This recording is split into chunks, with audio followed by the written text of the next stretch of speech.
माझ्या प्रिय बंधू आणि भगिनींनो, सर्वांना या नाताळाच्या संध्या समयी शांतीच्या राजाच्या शुभेच्छा देतो।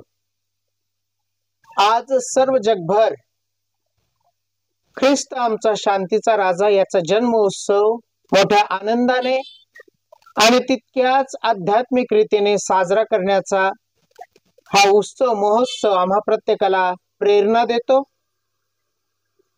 सामाजिक शांती, प्रीती, ऐक्य, सलोपकार आणि परोपकार या गुणांचा आणि सद्गुणांचा आमच्या जीवनात हा शांतीचा राजा प्रवेश करून मानवी जीवनाला अर्थ देऊ इच्छितो। चला तर आपण हा सोहळा बघण्यासाठी त्याच गव्हाणीकडे जाऊया। प्लीज का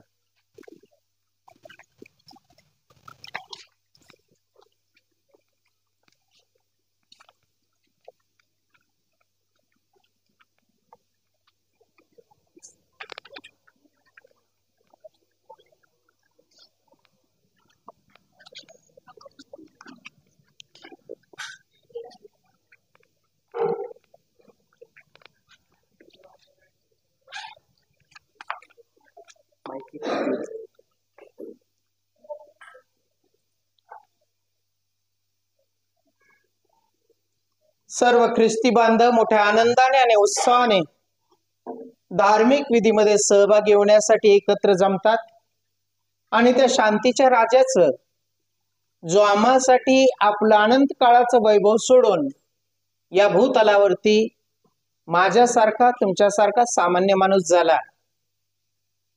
त्याने आपलं सर्व वैभव सोडलं आणि तो आम्हा प्रत्येकासाठी नम्र आणि लीन असा झाला। हा शांतीचा राजा राजवाड्यात जन्मला नाही, हा शांतीचा राजा या त्या गोठ्यात जन्मला। रात्री 12 वाजता आपण त्या तारणाऱ्याची मूर्ती या गव्हाणीत ठेवतो, जेणेकरून आम्हा प्रत्येकाला आमच्या जीवनाचा अर्थ समजावा। सर्व बंधू आणि भगिनींना आजच्या या ख्रिस्त जयंतीच्या शुभेच्छा देत असताना मनात जो खरा आनंद आणि जे खरं प्रेम त्याने आम्हा प्रत्येकाला दिलं ते आपण एकमेकांसमवेत वाटण्याचा प्रयत्न करूया। बंधू आणि भगिनींनो, आपण सांगू इच्छितो, हा नाताळाचा शुभ संदेश 25 तारीख पासून 31 डिसेंबर पर्यंत रोज सकाळी 7:40 आकाशवाणीच्या परभणी केंद्रावरती मी आणि माझे सहकारी यांच्या समवेत हा ख्रिस्त जयंतीचा शुभ संदेश आम्ही चिंतन आणि मनन या रूपात आपणा प्रत्येकासाठी सादर करत आहोत।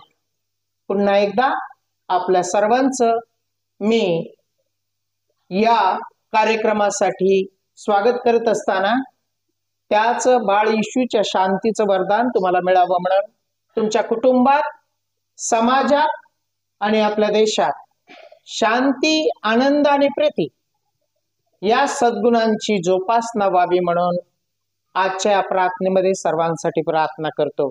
पुन्हा एकदा सर्वांना शुभेच्छा देतो। हॅपी